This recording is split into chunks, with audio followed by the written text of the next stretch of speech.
everyone. So welcome to another lecture 14 GS3 Environment and Ecology. ठीक है, last lecture के अंदर हमने UNEP, WMO, climate change convention and protocol ये सारी चीज़ें डिस्कस करी थी.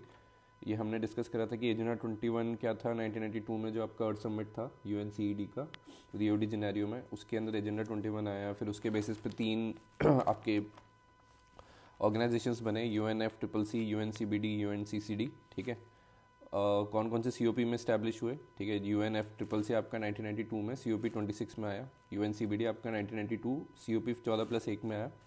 एंड UNCCD आपका 1994 में थ्रू COP 15 आया. राइट, ये सारा हमने डिस्कस करा था लास्ट लेक्चर के अंदर. और वी ऑल्सो डिस्कस कि IPCC आपका असेसमेंट रिपोर्ट पब्लिश करती है. अभी तक टोटल 6 रिपोर्ट्स आ चुकी हैं. एक बार इसको ओवरव्यू कर लेना. ठीक है, 19 फरवरी 2022 में IPCC ने अपनी छठी असेसमेंट रिपोर्ट सबमिट करी थी. ठीक है, then we also discussed about the Stockholm Resilience Centre और 9 प्लानिटरी बाउंड्रीज. इसका क्या स्टेटस है कलर कोडिंग के बेसिस पे, ये सारी चीज़ें हमने डिस्कस करी थी लास्ट लेक्चर में. ठीक है, सो आज के लेक्चर में हमारा जो इनिशियल टारगेट था वो था हम ये सारे कंटेंट पूरा क्लोज करते हैं आज. But till the moment we reach convention and protocol, उसके बियॉन्ड जाना ना मतलब बहुत ज़्यादा लेंदी लेक्चर हो जाता. ठीक है, सो आज के लेक्चर में हम UNFCCC, Kyoto protocol, IPCC assessment report first, third, fourth, fifth के बारे में थोड़ा थोड़ा ओवरव्यू लेंगे. ठीक है, इंस्टीट्यूशनल फ्रेमवर्क और ऑफ IPCC डिस्कस करेंगे. और कन्वेंशन और प्रोटोकॉल के बीच में जो लॉजिकल डिफरेंस है या जो कंसेप्चुअल डिफरेंस है उसको थोड़ा पढ़ेंगे. ठीक है, मेन फोकस जो रहेगा वो क्योटो प्रोटोकॉल पे रहेगा.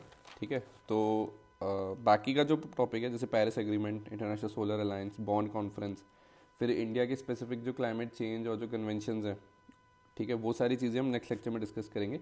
इनिशियली प्लान ये था कि आज के लेक्चर में इसको डिस्कस करते, बट बहुत ज़्यादा लेंदी और बहुत ज़्यादा इन डेप्थ टॉपिक्स है, तो वी कांट ऊपर ऊपर से पढ़ के लेके जाने का कोई सेंस नहीं है. ठीक है, सो आज के लेक्चर में हम कन्वेंशन और प्रोटोकॉल तक ही डिस्कस करेंगे.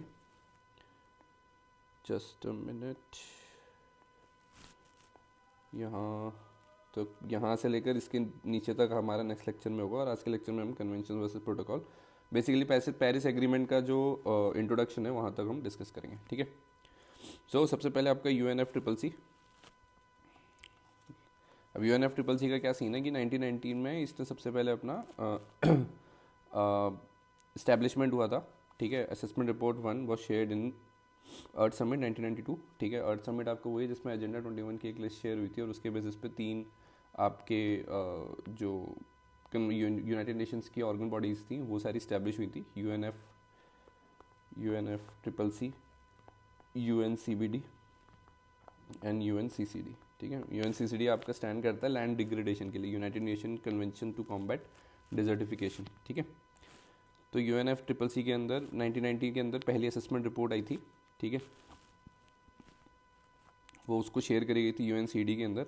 1995 के अंदर सेकेंड असेसमेंट रिपोर्ट आई IPCC की, which suggested actions to curb climate change. और उसके बेसिस पे आपका क्योटो प्रोटोकॉल स्टैब्लिश हुआ 1997 में. ठीक है, तो IPCC ही था सबसे पहला जो हम UNFCCC के नीचे जो हमारी ऑर्गन थी सबसे पहली, वो IPCC थी. राइट, उसी का ही हमने लास्ट लेक्चर में डिस्कस करा था. IPCC ने ही असेसमेंट रिपोर्ट का कॉन्सेप्चुअलाइजेशन स्टार्ट करा था और उसके बेसिस पे उसी ने सबसे पहले अपना असेसमेंट रिपोर्ट सबमिट करा था.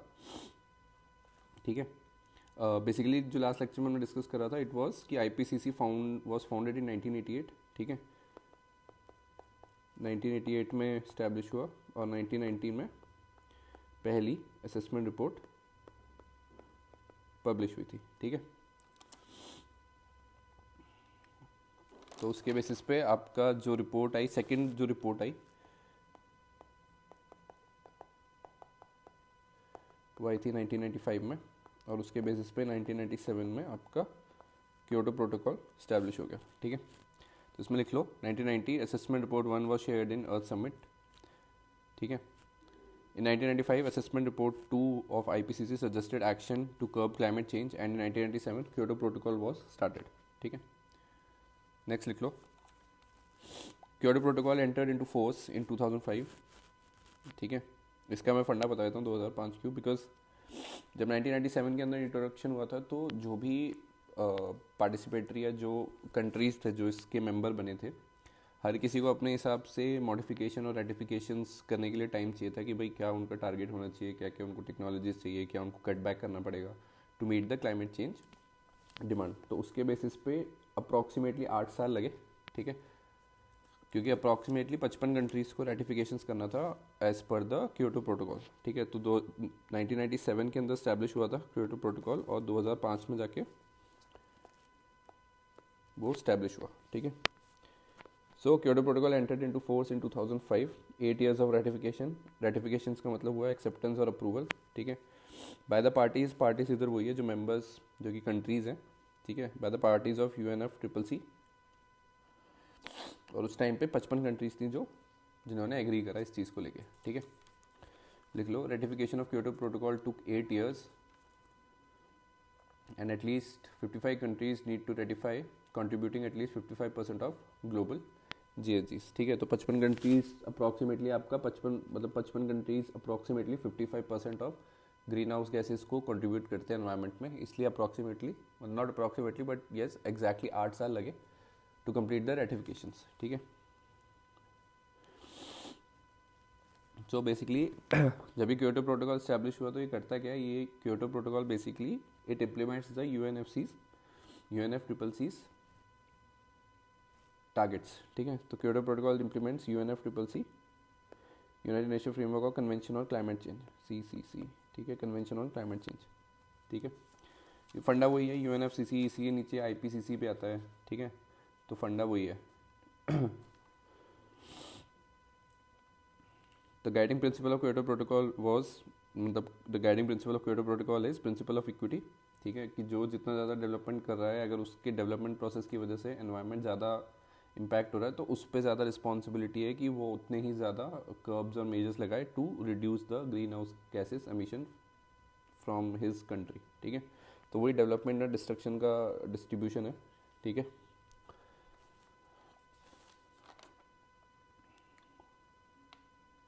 तो डेवलपमेंट और डिस्ट्रक्शन का फंडा क्या है कि जो डेवलप्ड कंट्रीज़ हैं, ठीक है, दे नीड टू पे मोर, ठीक है, बिकॉज दे हैव कंट्रीब्यूटेड, उनकी साइड से ज़्यादा डेवलपमेंट हुआ है और इसकी वजह से जो इम्पैक्ट है एनवायरनमेंट पे उसका भी जो सबसे ज़्यादा इम्पैक्ट है उन्हीं डेवलप्ड कंट्रीज़ द्वारा है, ठीक है। सो क्योटो प्रोटोकॉल आपका कॉन्सेप्ट ऑफ CBDR फॉलो करता है for developed countries. CBDR stands for common but differential responsibility, ठीक है, and it is specific for the developed countries, ठीक है, जैसे US हो गया, कनाडा हो गया, इनके ऊपर ज़्यादा रिस्पॉन्सिबिलिटी है to implement the measures to reduce the green house gases emission. India को आज के टाइम पे अभी भी डेवलपिंग कंट्री ही कहा जाता है, same goes for China also, India and China developing, ठीक है। तो बेसिकली क्योटो प्रोटोकॉल के अंदर फंडा क्या रहता है, क्योटो प्रोटोकॉल में 2 बाइफिकेशन हैं, नॉन एनेक्स कंट्रीज और एनेक्स कंट्रीज, ठीक है। नॉन एनेक्स कंट्रीज में क्या है, वो कंट्रीज़ हैं जो कि लिस्ट का पार्ट नहीं है, ठीक है, इसमें इंडिया भी है एक, राइट, और एनेक्स कंट्रीज़ हैं कि जो list of countries who have the responsibility to cut back the green house gases emission, ठीक है। अब एनेक्स कंट्रीज़ की लिस्ट जो है उसमें, मतलब एनेक्स कंट्रीज़ वो है लिस्ट जिसके अंदर आपके कंट्रीज़ के नाम है। अब इसमें भी 2 बाइफिकेशन है, NX1 एंड NX2, ठीक है। अब NX1 और NX2 दोनों ही लिस्ट के अंदर आपके डेवलप कंट्रीज़ के ही नाम है, ठीक है। बस फ़र्क ये है कि NX1 में जो NX1 के अंदर जो कंट्रीज़ हैं वो अपनी टेक्नोलॉजी के बेसिस पे हेल्प कर सकती हैं दूसरी कंट्रीज़ को to reduce the green house gases, ठीक है। तो ये आपका बेसिक बाइफिकेशन है क्योटो प्रोटोकॉल के अंदर, NX और non NX countries, and then NX के अंदर भी NX1 एंड NX2, ठीक है। सो नेक्स्ट लिखो, Kyoto Protocol introduced flexible market mechanism under which if NX country's domestic greenhouse gases emission is reduced then some provisions are applicable, ठीक है। तो basically फंडा क्या है कि जो कोई भी डेवलप कंट्री जो कि अपना ग्रीन हाउस गैस का एमिशन कम करती है, डोमेस्टिक ग्रीन हाउस गैस की भी उसके कंट्री से कितना ग्रीन हाउस गैस का एमिशन हो रहा है, अगर वो रिड्यूस करने में सक्सेसफुल होती है तो there are certain provisions which are applicable for that country, ठीक है। तो वो आता है आपका फ्लेक्सिबल मार्केट मैकेनिज्म के अंदर, ठीक है। अब इसमें 3 टाइप के हैं, joint implementation, clean development mechanism और एमिशन ट्रेडिंग, ठीक है। तो इसको हम पूरा डिस्कस करेंगे। सो इसमें लिख लो, KP introduce flexible market mechanism under which if NX countries greenhouse gas emission is reduce then some provisions are applicable, ठीक है। तो first is a joint implementation. Joint implementation के अंदर क्या रहता है? सो जॉइंट इम्प्लीमेंटेशन आपका between NX countries, जो हमने सबसे पहले बाइफिकेट करा था ना, NX एंड नॉन NX, ठीक है। NX कंट्रीज़ के बीच में ही आपका जॉइंट इम्प्लीमेंटेशन वाला जो फ्लेक्सिबल मार्केट मैकेनिज्म है वो इम्प्लीमेंट हो सकता है, ठीक है। अब इसमें क्या रहता है कि जॉइंट इम्प्लीमेंटेशन के अंदर आपका बर्डन कैलकुलेट किया जाता है कि भाई existing green house gas emission कितना है, मतलब बर्डन कितना है कि भाई एग्जिस्टिंग ग्रीन हाउस एमिशन कितना है, लेट्स से 100 है, ठीक है। कितने पे रुकना चाहिए था? 20 पे, तो 80 का बर्डन है उस कंट्री पे, ठीक है। आज के टाइम पे अगर कोई कंट्री जो एमिशन निकाल रही है वो 100 टन्स का निकाल रही है, ठीक है, और उसकी जो कैपिंग है कि भाई इस कंट्री को इससे ज़्यादा नहीं निकालना, दैट इज़ अराउंड 20, तो ये इसको माइनस करोगे तो 80 टन्स जो है, 80 टन्स का जो ग्रीन हाउस गैस का बर्डन है वो उस कंट्री के ऊपर है टू रिड्यूस इट, ठीक है। अब इस चीज़ को एड्रेस करने के लिए आपका सबसे पहला आता है जॉइंट इम्प्लीमेंटेशन। अब जॉइंट इम्प्लीमेंटेशन का क्या है कि देखो इसमें एग्जांपल से समझा, दो कंट्रीज़ हैं, चेक रिपब्लिक और डेनमार्क, ठीक है। चेक रिपब्लिक पे बर्डन है 30 टन का कि भाई 30 टन उसको काटना है ना। डेनमार्क पे है बर्डन 80 टन का, ठीक है। 80 टन के बेसिस पे एक कॉमन चीज़ है भाई नाइट्रोजन फर्टिलाइज़र, ठीक है। नाइट्रोजन फर्टिलाइज़र का अप्रॉक्सीमेटली जो एमिशन है वो 80 टन के आसपास आपका निकलता है, ठीक है। तो डेनमार्क क्या कर सकता है, चेक रिपब्लिक के साथ एक ट्रीटी या एक MOU साइन कर सकता है। उसमें क्या करेगा Denmark? Denmark will identify a factory in चेक Republic and will provide the technology and machinery with non-conventional fuel type and helped in reducing the 80 tons of burden, ठीक है, ठीक है। तो डेनमार्क अपनी टेक्नोलॉजी और अपनी मशीनरी प्रोवाइड करेगा चेक रिपब्लिक को with non conventional fuel type. Non conventional हमें पता है जैसे सोलर, विंड, ठीक है। इस नॉन कन्वेंशनल फ्यूल्स के बेसिस पे अगर कोई टेक्नोलॉजी वो प्रोवाइड कर रहा है वो चेक रिपब्लिक को देगा to reduce that 80 ton of burden, ठीक है। इन रिटर्न चेक Republic was awarded with 80 tons of ERU, ठीक है। अब भाई टेक्नोलॉजी दे दी डेनमार्क ने, टेक्नोलॉजी दे दी चेक रिपब्लिक को डेनमार्क ने, और जिसके बेसिस पे वो टारगेट कर सकता है डेनमार्क कि भाई मैं 80 टन कम कर दूंगा, ठीक है। तो उसके बेसिस पे उसने वो टेक्नोलॉजी चेक रिपब्लिक को दे दी, चेक रिपब्लिक ने इम्प्लीमेंट कर दिया और उसके बेसिस पे उसका जो बर्डन था वो कम हुआ, लेट्स से। तो इन रिटर्न चेक Republic was awarded with 80 ERU certificate. ERU stands for your emission reduction unit. Basically एक सर्टिफिकेशन या कह लो एक रिवॉर्ड पॉइंट्स होता है कि भाई अगर तुमने 80 टन जो बर्डन था उसको रिड्यूस करा through non conventional fuel burning और टेक्नोलॉजी की शेयरिंग के बेसिस पे, तो तुम्हें रिवॉर्ड मिलेगा। वो रिवॉर्ड मिला चेक रिपब्लिक को 80 ARU का। अब ये 80 जो है डिवाइड हो जाएगा इतने बेसिस पे, 80 में से 30 रहेगा चेक रिपब्लिक के पास और 50 चला जाएगा डेनमार्क के पास, ठीक है। क्योंकि ऊपर था ना 30 चेक का था और इसका 50 है, सॉरी ये गलत लिख दिया यहाँ पे, ठीक है। तो दोनों का कंबाइन होके जो उसका नाइट्रोजन फर्टिलाइजर्स का बर्डन था दैट वाज अराउंड 80। तो जब ये टेक्नोलॉजी डेनमार्क ने चेक रिपब्लिक को शेयर करी तो उसके बेसिस पे 80 टन ऑफ जो बर्डन था कंबाइंड वो रिड्यूस हो गया, ठीक है, टेक्नोलॉजी शेयरिंग से। तो उसके बेसिस पे 80 ERU का सर्टिफिकेट मिला चेक रिपब्लिक को। चेक रिपब्लिक को मिलने के बाद चेक रिपब्लिक और डेनमार्क के बीच में ये डिवाइड हो जाएगा। डेनमार्क को मिलेगा 50 ERU और चेक को रहेगा 30, ठीक है। ERU stands for emission reduction units. इसके बेसिस पे आगे उसको बेनिफिट मिल सकता है, जैसे दोनों कंट्रीज़ वर्ल्ड बैंक से सस्ते इंटरेस्ट पे पैसे उठा सकते हैं, ठीक है, या फिर अपना अलग अलग प्रोविजंस हैं कि भाई और ट्रेड करेंगे तो और ज़्यादा टैरिफ में डिस्काउंट मिलेगा, ऑल दोस थिंग्स, ठीक है। तो ये सबसे पहला था आपका जॉइंट इम्प्लीमेंटेशन, ठीक है। सेकेंड टाइप जो कि फ्लेक्सिबल मार्केट मैकेनिज्म का पार्ट है is your clean development mechanism. Clean development mechanism होता है between NX and non NX countries, ठीक है। पहला वाला जो था हमारा वो it was between NX countries only, ठीक है।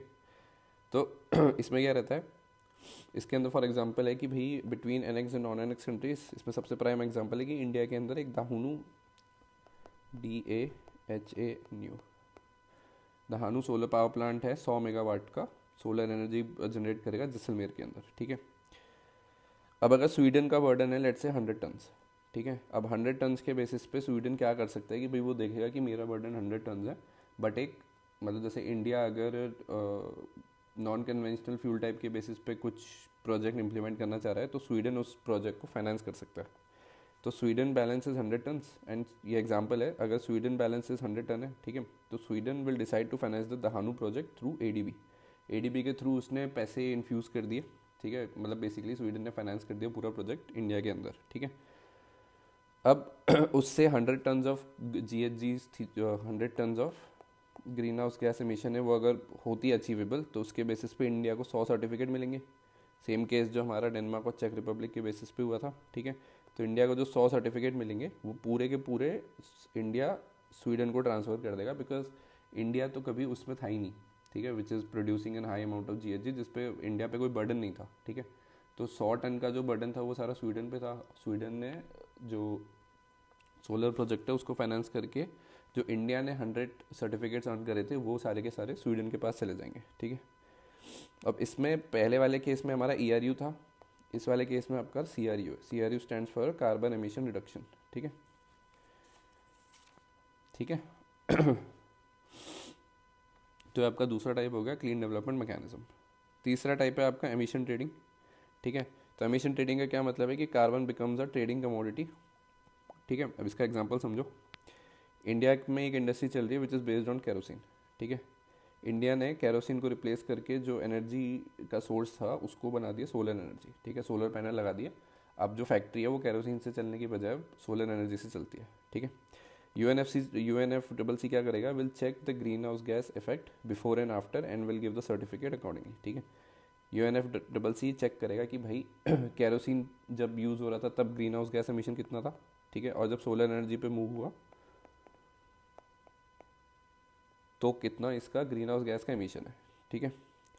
अगर दोनों में जो कैलकुलेशन बैठती है, डिफरेंस बैठता है, अगर वो 100 टन्स का है कि भाई हाँ ठीक है, पहले जो ग्रीन हाउस गैस एमिशन था और अब जो है उसमें 100 टन्स का रिडक्शन है, तो उसके बेसिस पे India will get 100 certificates of, ठीक है। मतलब ERU मिल सकता है, CRU मिल सकता है, दैट डिपेंड्स, बट जितना आप चाहोगे उतना ही आपको सर्टिफिकेट मिल जाएगा, ठीक है। तो ये आपका था एमिशन ट्रेडिंग, राइट। तो ये 3 टाइप के फ्लेक्सिबल मार्केट मैकेनिज्म थे क्योटो प्रोटोकॉल के अंदर, ठीक है। अच्छा, इसके अंदर क्या था कि AAU stands for your assigned amount unit,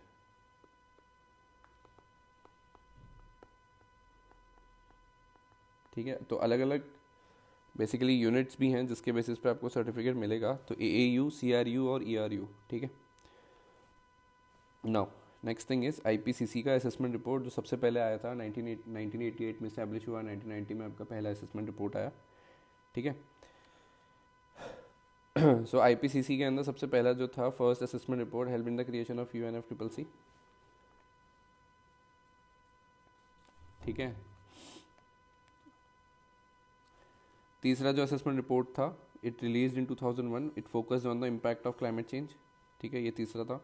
चौथा था आपका 2007 में post Kyoto agreement, focusing on the limiting global warming to 2 degree Celsius. Global warming मतलब 2 डिग्री से ज़्यादा, मतलब आज अगर 100 डिग्री है तो 102 डिग्री के ऊपर से इंक्रीज़ नहीं करना चाहिए, तो जो डिफरेंस है 2 डिग्री ओनली वही रहना चाहिए लिमिटेड, मतलब 2 डिग्री के हिसाब से ही जाना चाहिए। 2 डिग्री के ऊपर जैसे 3 डिग्री या 4 डिग्री के हिसाब से इंक्रीमेंट नहीं होना चाहिए, ठीक है। ये फोर्थ असेसमेंट रिपोर्ट का पार्ट था, ठीक है। एंड फिफ्थ वॉज IPCC की फिफ्थ असेसमेंट रिपोर्ट आपकी 2013 से 14 के बीच में थी। It provided the scientific input into Paris agreement, ठीक है। पेरिस एग्रीमेंट बेसिकली आपका 2020 से इम्प्लीमेंट होना है, ठीक है, वो हम आगे पढ़ लेंगे, समझ लेंगे उस चीज़ को, ठीक है। अब institutional framework, institutional mechanism of IPCC and UNFCCC क्या है। सबसे पहले वो आपका यूनाइटेड नेशन जनरल असेंबली है उसके नीचे UNEP के नीचे आपका IPCC। Same goes for UNGA का दूसरा एक पार्ट है WMO, ठीक है, वर्ल्ड मीटेरोलॉजिकल ऑर्गेनाइजेशन, उसके नीचे आता है आपका IPCC। ये हमने डिस्कस करा था, UNEP प्लस WMO को मिला के आपका IPCC बनता है, ठीक है। और IPCC आपका UNFCCC से भी लिंक्ड है, जो कि डायरेक्टली आपका UNGA से लिंक्ड है, ठीक है। तो 3 इनफैक्ट 1 2 3 हायरार्की है जो कि अलग अलग ऑर्गेनाइजेशन को कनेक्ट करती है, ठीक है।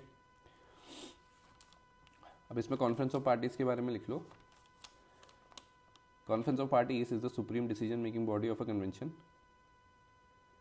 Conference of Party meet every year unless parties decide otherwise. First COP meeting was held in Berlin in March 1995. ठीक है, and COP seat of secretariat is in Bonn, Germany. ठीक है,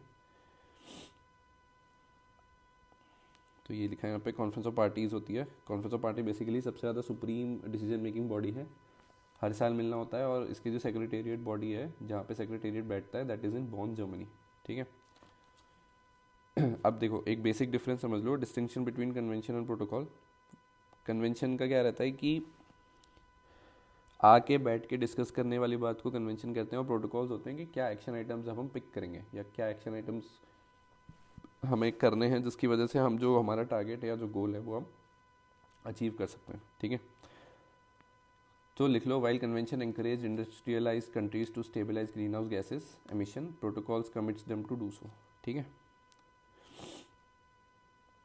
अब यहाँ पे क्योटो प्रोटोकॉल मैकेनिज्म क्या है, तो UNFCCC में क्योटो प्रोटोकॉल आपके दो बाइफिकेशन है उसके, project based and allowance based. ठीक है, अलाउंस बेस्ड में आपका international emission trading happens between developed countries और AAU मिलता है. ठीक है, ये सारा वही है, मतलब प्रोजेक्ट बेस्ड और अलाउंस बेस्ड आपके जो तीन टाइप के थे जो हमने डिस्कस करे, क्लीन डेवलपमेंट मैकेनिज्म और जॉइंट इम्प्लीमेंटेशन. ठीक है, ये सारा वही है, इसमें यूनिट्स के बेसिस पर बाइफिकेटेड है. AAU मिलता है, CRU मिलता है और EIRU मिलता है. ठीक है, अच्छा एक चीज़ याद रखना, IPCC की जो थर्ड असेसमेंट रिपोर्ट थी उसके अंदर 2005 में रेटिफाइड हुई थी.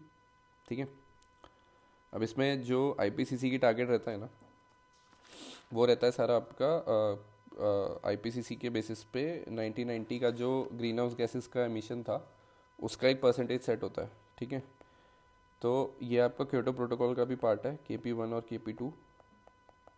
KP1 में इट वाज 5%, KP2 में इट वाज 18%.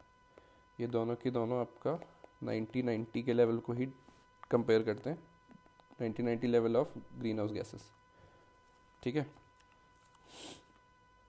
अब यहाँ पे Kyoto protocol was targeted for 2013 to 2020 as agreement. ठीक है, ये सेकंड फेज़ है 2013 से 2020 का, तो इसके अंदर KP2 आ गया. ठीक है, जो ऊपर डिस्कस करा. अब इसमें 18% ऑफ 1990 ग्रीन हाउस गैसेस का हमारा टारगेट था, और अभी तक सिर्फ यूरोपियन यूनियन ही है जो कि अचीव कर पाया इस टारगेट को. ठीक है, अब क्योटो प्रोटोकॉल के बेसिस पे पेरिस एग्रीमेंट आना था 2020 में. ठीक है, तो in 2013 to 14 to discuss the target post KP2 in 2020, Paris agreement was published in 2015 in conference of parties 21. ठीक है, the purpose of having a Paris agreement was to discuss the agreement and implementation. ठीक है, post the closure of Kyoto Protocol KP2. ठीक है,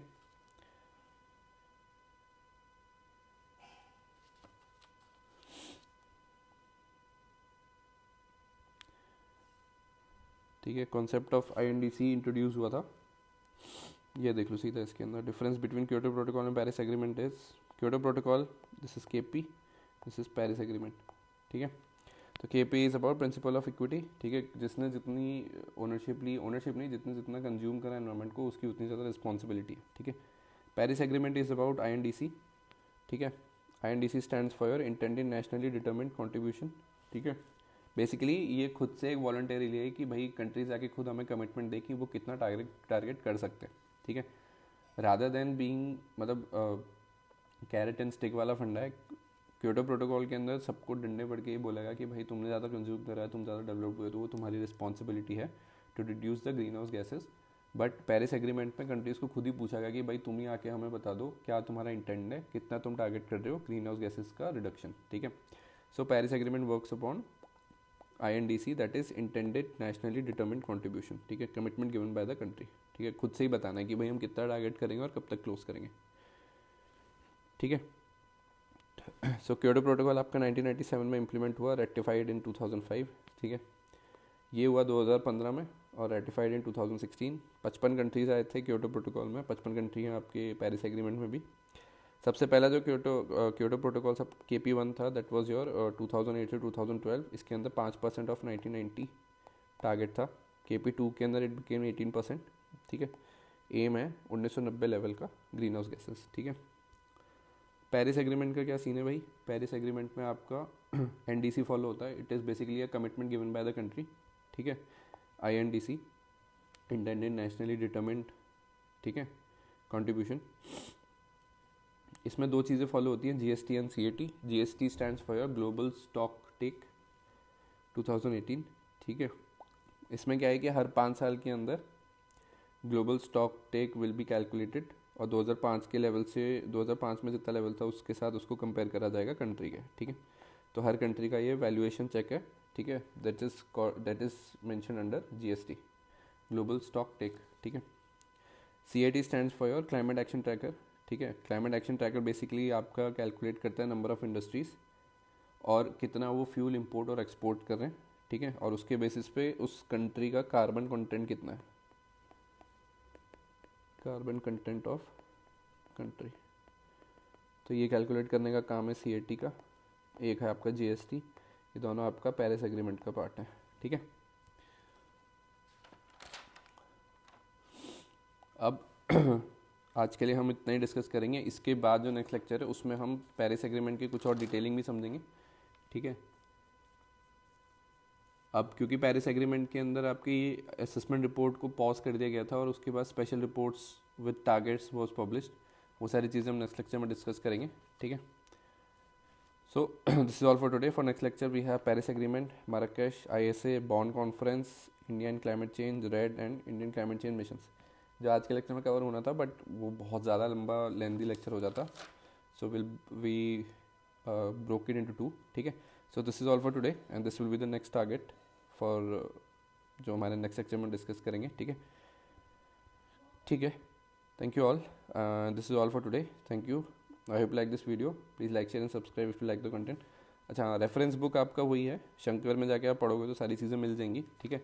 basically chronology पता होना चाहिए, ठीक है। आईपीसीसी, उसके बाद मतलब यूएनएफसी, आईपीसीसी, उसके बाद क्योटो प्रोटोकॉल, पेरिस एग्रीमेंट, सीओपीज़, जो अलग अलग कन्वेंशंस थी, यूएनसीबीडी, यूएनएफ ट्रिपल सी, यूएनसीसीडी, कब कहाँ कैसे क्या इस्टेब्लिश हुआ, कब पहली असेसमेंट रिपोर्ट आई 1992, ये सारा ना एक क्रोनोलॉजी है पूरा। तो बेसिक आउटलाइन मैंने लेक्चर्स में बता दी है कल और आज के लेक्चर्स में, एक बार जाके देख लोगे तो समझ में आ जाएगा, ठीक है।